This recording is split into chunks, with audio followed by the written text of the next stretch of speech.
परमेश्वर का धन्यवाद देते हैं आज की इस सुबह के लिए जो प्रभु ने हम सबको दी है कि हम इस बारिश के बावजूद भी प्रभु के घर में आकर के प्रभु की आराधना, प्रभु की स्तुति कर सकें। प्रभु का धन्यवाद देते हैं जो जिंदगी के तूफानों में हमारे नज़दीक रहता है, हमारे साथ रहता है और हमें संभालता है। आज का जो थीम है इसी के ऊपर है और हम परमेश्वर का धन्यवाद देते हैं प्रभु यीशु मसीह के लिए जो हमेशा अपने लोगों के संग रहता है, अपने लोगों की रक्षा करता, संभालता है।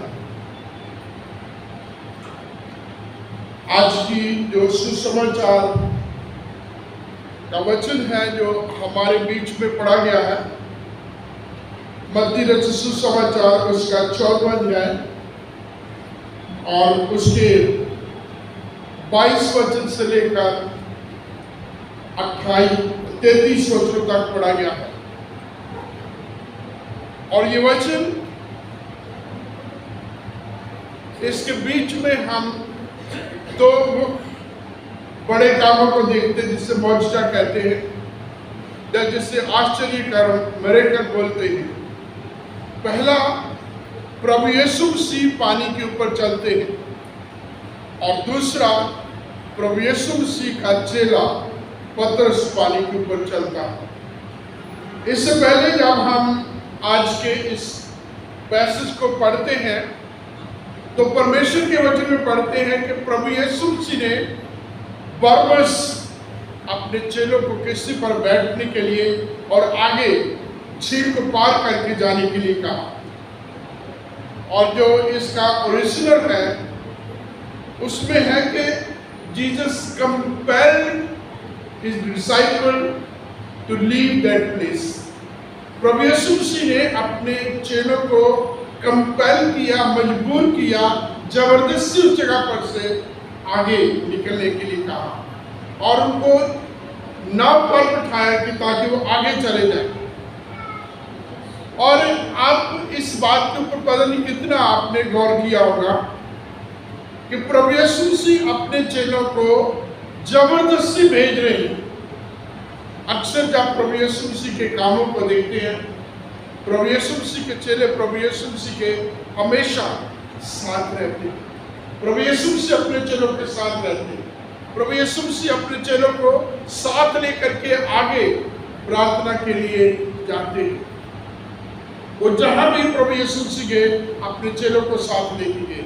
उसके बाद हम देखते हैं प्रभु यीशु मसीह 3 चेलों को लेकर अंदर तक जाकर के प्रार्थना करते हैं और बड़े बड़े कार्य होते हैं।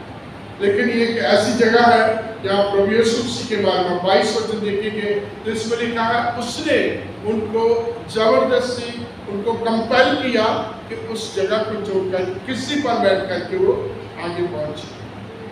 और आप इसका अगर हवाला देखेंगे तो वो है यूहन्ना उसका 6 अध्याय और उसमें हम देखते हैं कि इसमें भी देखेंगे, उसमें भी देखेंगे कि प्रभु यीशु मसीह ने इससे पिछली घटना में 5000 लोगों को खाना खिलाया जो मात्र 2 रोटी और 5 मछली थी। और जब इतना बड़ा मौजज़ा उन लोगों के बीच में आया, उनके बीच में किया गया, तो यूहन्ना ने अपनी इंजील में लिखा उसके 6 अध्याय में कि वो प्रभु यीशु मसीह को राजा बनाना चाहते थे। और प्रभु यीशु मसीह को वो प्रभु यीशु मसीह के प्रति वो इतने प्रभावित थे, प्रभु यीशु मसीह को वो उसी समय राजा बनाना चाहते थे। और प्रभु यीशु मसीह ने अपने चेलों को उस जगह से आगे जाने के लिए कहा, उस जगह से निकल जाने के लिए जो है मजबूर किया तो किसी में बैठ करके आगे जाए। क्योंकि प्रभु यीशु मसीह को इस समय हालात का पता था कि भीड़ जो है लगभग 5000 आदमी है, औरतें भी होंगी और उसके साथ बच्चे भी होंगे, जिनकी गिनती केवल पुरुषों की 5000 की है और जिन्होंने अभी खाना खाया है वो प्रभु यीशु मसीह को अपना उद्धार करता है, अपना राजा, अपने तमाम जो है आशीषों का दाता, और वो मसीहा जिसका सदियों से इंतजार किया जा रहा है, जिसके बारे में भविष्यवाणी की गई है, प्रभु यीशु मसीह में देख रहे हैं। वो प्रभु यीशु मसीह में देखने कोई गलत नहीं कर रहे, लेकिन इस समय वो प्रभु यीशु मसीह को अपना राजा बनाने की प्लान कर रहे हैं। और प्रभु यीशु मसीह दिलों हृदयों को जांचने वाला है। प्रभु यीशु मसीह उससे कोई भेद छिपा नहीं है। उसने पहले ही अपने चेलों को वहां से निकल जाने के लिए कहा, क्योंकि प्रभु यीशु मसीह जानते थे कि जब लोग ये बात उठाएंगे, जब ये प्रस्ताव आएगा, तो सबसे पहले चेले ही उनकी सपोर्ट पे आ जाएंगे। इसलिए प्रभु यीशु मसीह अपने चेलों को वहां से जाने के लिए कहते हैं, और उसके बाद जो है भीड़ को वो अलग करते हैं। 23 वचन आप देखेंगे 14वें अध्याय में, यहाँ लिखा, उससे पहले उसने तुरंत अपने चेलों को नाव पर से चढ़ने के लिए विवश किया कि वे उससे पहले पार चले जाएं, जब तक वह लोगों को विदा करे। वह लोगों को विदा करके प्रार्थना करने को अलग पहाड़ पर गया, और सांझ को वहां वो अकेला था। उस समय नाव झील के बीच लहरों से डगमगा रही थी, क्योंकि हवा सामने की थी। कहाँ हम देख रहे हैं कि प्रभु यीशु मसीह अपने चेलों को भेज देते हैं, और भेजने के बाद प्रभु यीशु मसीह प्रार्थना के लिए चले जाते हैं। और उसके बाद जैसे जैसे ये पैसेज आगे बढ़ता है, तो आगे अगले जो सीन में हम देखते हैं कि प्रभु यीशु मसीह के चेले नाव पर चढ़ के पार जाने के लिए जा रहे हैं, लेकिन आंधी तूफान इतना आ जाता है कि जो नाव है वो पानी की लहरों से, समुद्र की लहरों से डगमगाने लगती है। और प्रभु यीशु मसीह वहां पहाड़ पर जाकर के प्रार्थना कर रहे हैं। चौथे पैर के समय प्रभु यीशु मसीह नाव पर चलते हुए आते हैं। जिस समय ये बाइबल लिखी गई थी, दिन को या रात को 4 पहरों में बांटा जाता था। पहला पूरा दिन जो है 4 पहरों में होता था, और ये जो है लगभग इस समय जो चौथा पहर है, ये रात के 3 बजे के आसपास का समय है, और सुबह के 6 बजे तक का समय है। उससे पहले प्रभु यीशु मसीह अपने चेलों को वहां से भेज देते हैं, और वो अकेला रह जाता है, और वो प्रार्थना कर रहा है, और किसी जो है डगमगा रही है, लहरें उसके आगे चल रही हैं, और उनको धीरे धीरे धीरे धीरे करके वो चल रहे हैं। और चलते चलते इस समय वो लगभग झील के बीच में है, या समुद्र के बीच में है, क्योंकि वो जब भेजे गए थे पहला पैर था, दूसरे और तीसरे पैर प्रभु यीशु मसीह प्रार्थना करते हैं। चौथा पैर आता है, अब वो बहुत बुरी तरह से इस जो तूफान के बीच में घिरे हुए, और वो सोच रहे होंगे प्रभु यीशु मसीह के बारे में। आप जानते हैं कि मत्ती ने दो जो है तूफानों का जो जिक्र किया। इससे पहले हम पहले वाले हिस्सों में देखते हैं कि आंधी तूफान आया, और उस समय प्रभु यीशु मसीह चेलों के साथ थे। उस समय प्रभु यीशु मसीह झील में थे, और पीछे वाली साइड में आराम होता है। अचानक झील में तूफान उठता है, और चेले प्रभु यीशु मसीह को पुकारते हैं। प्रभु यीशु मसीह को पुकार के ये कह रहे हैं कि हमें बचा। और वचन में लिखा है कि प्रभु यीशु मसीह एकदम से उठा और आंधी तूफान को डांटा, और एकदम से शांति हो गई। और इस समय चेले प्रभु यीशु मसीह को इस कार्य को देखकर, प्रभु यीशु मसीह के इस बड़े कार्य को देखकर आश्चर्यचकित है। प्रभु यीशु मसीह के बारे में कल्पना कर रहे हैं, सोच रहे हैं कि कैसा मनुष्य है। आंधी तूफान भी इसके वश में, कंट्रोल में। ये आंधी तूफान को डांटता है तो शांत हो जाती है। वो हैरान है प्रभु यीशु मसीह के इस कार्य में। पहला तूफान प्रभु यीशु मसीह अपने चेलों के साथ, और ये दूसरा तूफान है जिसके बारे में अभी हम पढ़ रहे हैं, प्रभु यीशु मसीह अपने चेलों के साथ में। और हो सकता है चेले मेरे और आपकी तरह सोच रहे होंगे, उस पीछे वाले तूफान को याद कर रहे होंगे कि काश आज प्रभु यीशु मसीह हमारे साथ होते तो इस तूफान को शांत कर सकते थे। होता है ना, बहुत बार हम बीती घटनाओं के बारे में याद करते हैं, बहुत बार हम उन कामों को याद करते, उन व्यक्तियों को याद करते हैं, काश वो होता, अगर वो होता, यदि वो होता या होती तो ये काम संभव था, ये काम वो कर सकती थी, ये कर सकता था। चेले भी ऐसे सोच रहे होंगे अपने मनोमन। लेकिन झील में पानी इतनी तेजी से उनको जो है रोक रहा था कि वो डगमगा रहे, वो आगे चलने में उनको जो है बड़ी दिक्कत हो रही थी। और आधी रात का समय प्रभु यीशु मसीह उनकी तरफ आ रहे हैं, और जब प्रभु यीशु मसीह उनकी तरफ आ रहे हैं तो पवित्र वचन में लिखा प्रभु यीशु मसीह को देखकर वो घबरा गए, प्रभु यीशु मसीह को देख करके वो डर गए और चिल्ला के कहा ये कोई भूत है।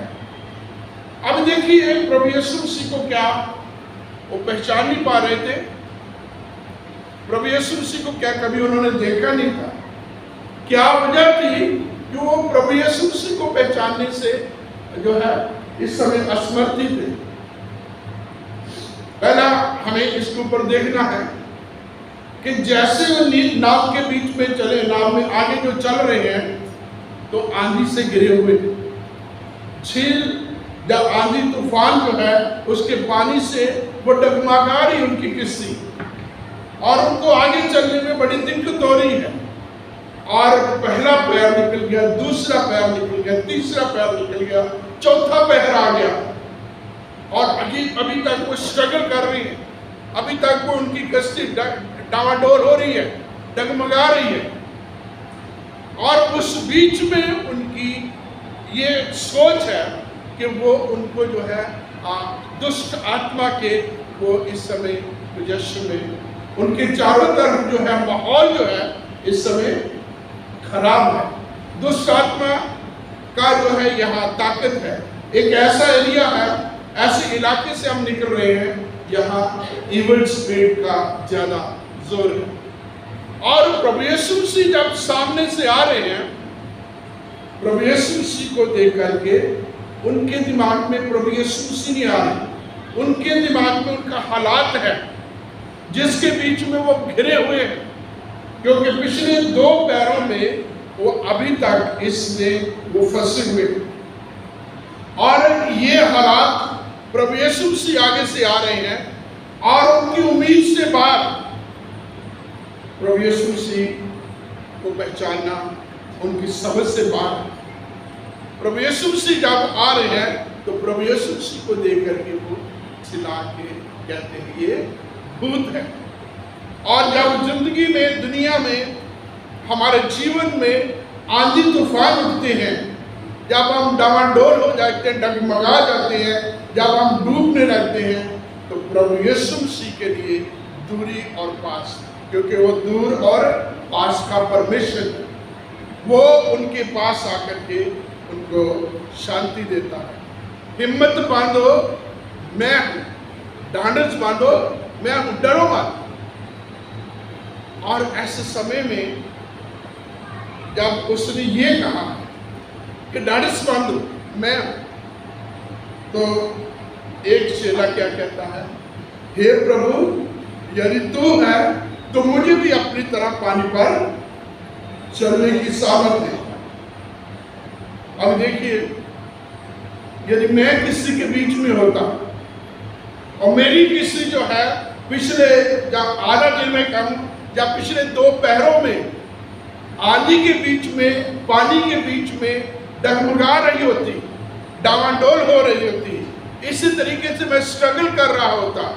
एक तरीके से ये देखा जाए कि मैं जिंदगी और मौत के बीच में खेल जो है जूझ रहा होता, जब मैं इस जो है पानी के बीच में जो है बड़ी मुश्किल से धीरे धीरे बड़ी मुश्किल से स्ट्रगल करके आगे निकलता होता।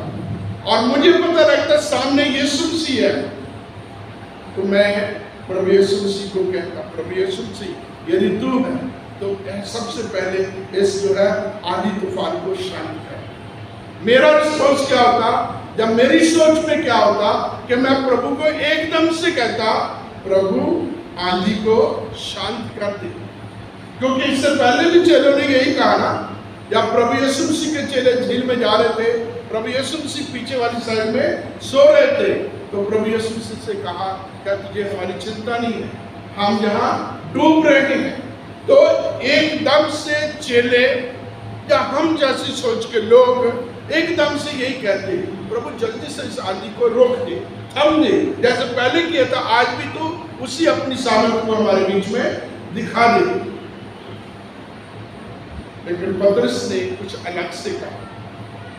पतरस ने कहा, प्रभु यदि तू है तो मुझे भी अपनी तरह झील पर चलने की, पानी पर चलने की सामर्थ्य दे। और प्रभु यीशु मसीह ने क्या कहा, आ। प्रभु यीशु मसीह ने कोई बात नहीं कही, प्रभु यीशु मसीह ने कहा आ। और यहाँ प्रभु यीशु मसीह के बारे में हम एक चीज जानते हैं, जब प्रभु यीशु मसीह कुछ करने के लिए कहता तो वो अपनी सामर्थ्य भी देता, अपनी बुद्धि भी देता, अपना ज्ञान भी देता है, और वो एक हमें ढंग और तरीका भी देता। इसलिए पौलुस ने कहा फिलिप्पियों और उसके 4 अध्याय के 13 वचन में, जो मुझे सामर्थ्य देता उसमें मैं सब कुछ कर सकता हूँ। जो मुझे सामर्थ्य देता है उसमें मैं सब कुछ कर सकता हूँ। और प्रभु यीशु मसीह ने भी पतरस को बोला आ, और साथ में अपनी सामर्थ्य दी। और प्रभु यीशु मसीह की बात को सुन करके प्रभु ने जो पतरस है उसने अपना पैर निकाला होगा। अब देखिए इस झील के बीच में, पानी के बीच में, जब इस अभी तक तो वो डगमगा रहे थे, इस आंधी से घिरे हुए थे, अभी तो इस जो है इस पानी को जो उफान पर था इससे वो डर रहे होंगे। अब पतरस ने अपना पैर निकाला होगा, पानी के ऊपर उसका पंजा लगा होगा, फिर पूरा पैर लगा होगा, उसके बाद धीरे से उसने अपना दूसरा पैर भी किसी से निकाल कर उसके ऊपर रखा होगा। आप जानते हैं ऐसे समय में हम बड़ा सोच समझ के संभल के रखते हैं। मान लो कोई ऐसी जगह है, गर्म जगह है, और पहला पैर रखा है हो गया, और दूसरा हम धीरे से रखेंगे, और जब देखकर हम जो है खड़े हो गए हैं तो फिर हमारा मनोबल बढ़ेगा। पहला कदम, दूसरा कदम, तीसरा कदम, उसके बाद वो 10 कदम चला होगा, उसके बाद और 10-20 कदम चला होगा, और वो चला होगा, और चलते चलते अब उसने रियलाइज किया, अरे मैं तो पानी के ऊपर चल रहा हूँ। यहाँ 2-3 चीजें हैं, पानी के ऊपर चल रहा हूँ, मैं कुछ दुनिया से अलग कर रहा हूँ, अपनी इस अलौकिक शक्ति को अपने में पाकर एक एक्स्ट्रा जो है और प्रभु की आशीष को पा करके, सामर्थ को पा करके अब वो दुनिया की तरफ देख रहा है ना। अब वो दुनिया की तरफ देखता। बहुत बार ऐसा होता हमारी जिंदगी में कि जब हम प्रभु हम पर अनुग्रह करता है, जब हम प्रभु की सामर्थ पाकर कुछ काम करने के लायक बन जाते हैं, जब प्रभु हमें कुछ कामयाबी दे देता है, जब हम हमारे कामों में सफलता आने लगती है, तो हम अहम से घमंड से बन जाते हैं। हम दूसरों को जो है थोड़ा सा अपने से कम मानना शुरू कर देते हैं, हम अपने आप को सबसे अच्छा मानना शुरू कर देते हैं।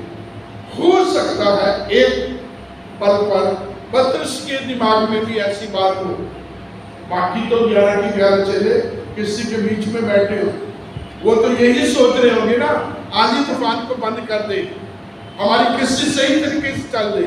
लेकिन मैं तो किसी से भी बाहर आ गया, मैं तो मरा नहीं, मैं तो डूबा नहीं, मैं तो चल रहा, मैं तो अपने प्रभु के बराबर आ गया हूं, क्योंकि प्रभु ने खुद ये कहा, प्रभु ने खुद ये जो है ये वचन दिया, ये प्रतिज्ञा की है कि जो मुझ पर विश्वास करता है, जो काम मैं करता हूं, यदि वो विश्वास करेगा तो इससे भी बड़े बड़े काम वो कर सकेगा।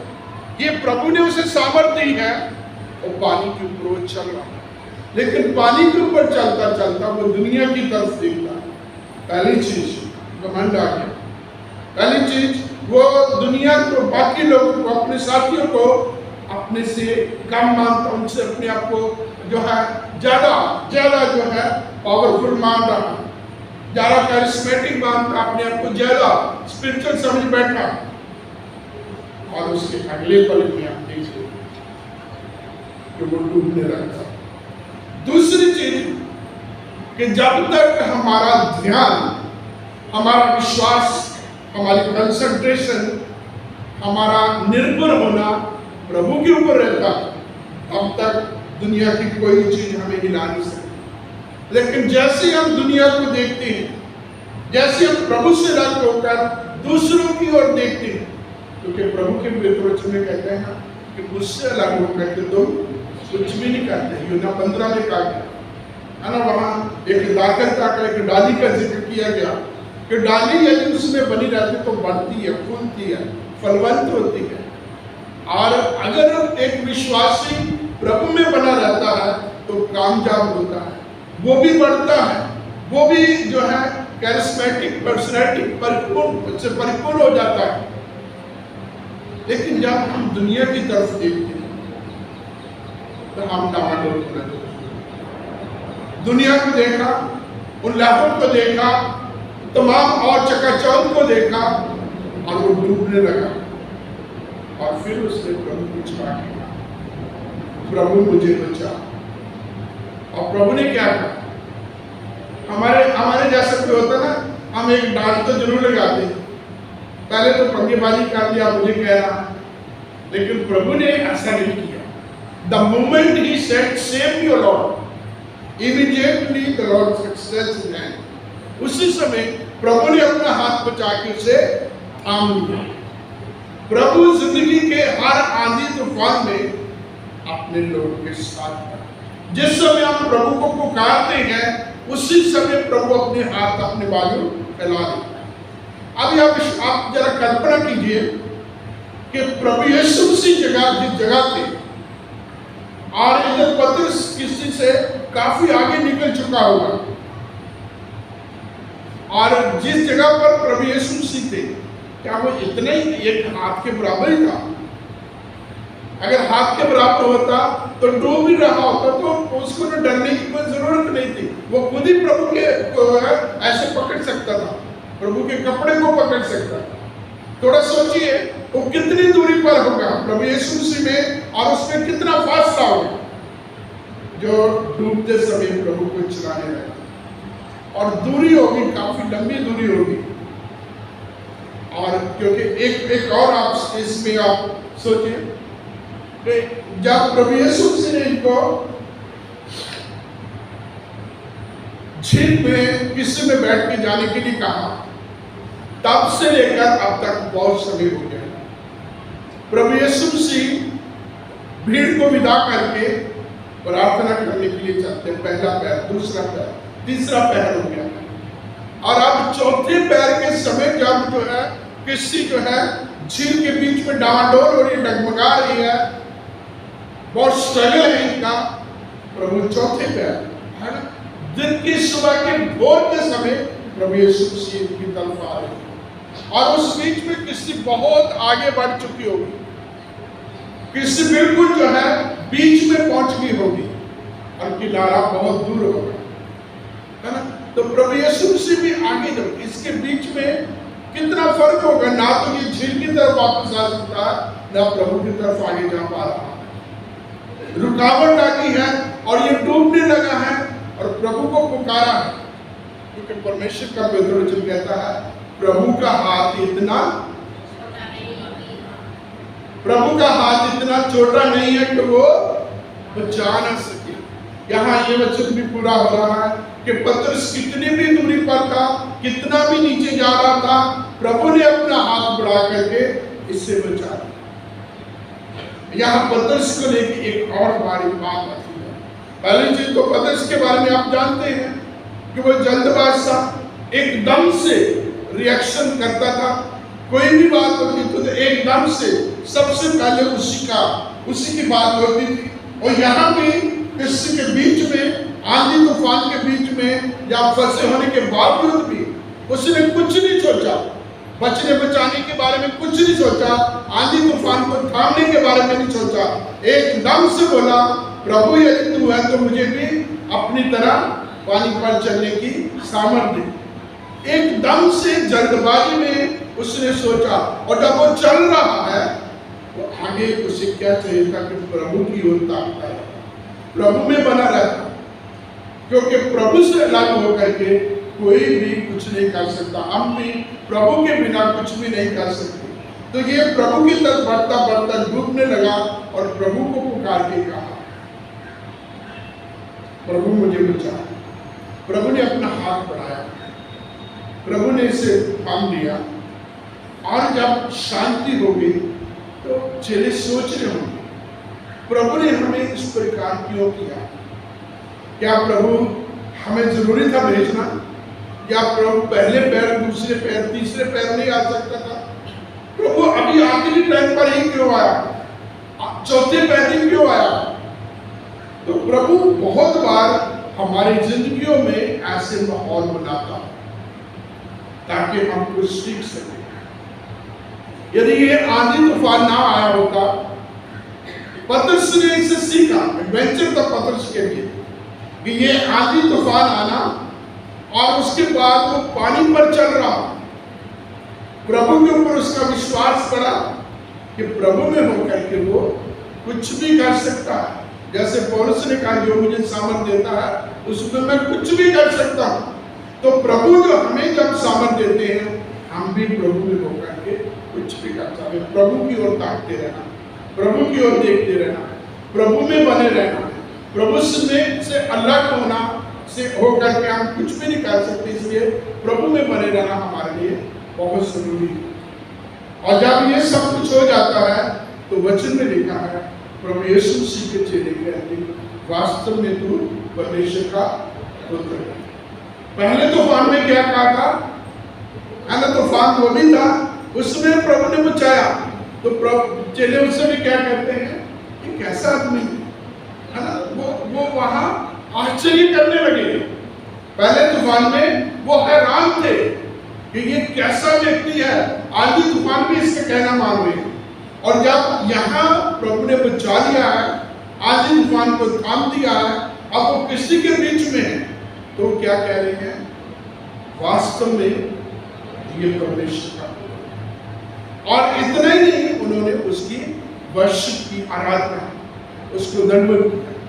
और हम यहाँ देखते हैं कि जो विश्वास है उसमें परख होती है, अविश्वास में हमें बने रहना। जब हम विश्वास में बने रहते हैं तो प्रभु हमारे लिए नए नए आत्मिक तजुर्बों से हमें निकालता। और जब हम प्रभु में बने रहते हैं, प्रभु अपने आप को, अपनी सामर्थ को, अपने प्यार को हम पर जब रिवील करता है तो हम प्रभु की आराधना करने के लिए तैयार। प्रभु हम सब पर अपना अनुग्रह करें। आइए प्रभु हमारे सर्वशक्ति मां परमेश्वर, आपका धन्यवाद करते हुए आपके कदमों में आते हैं।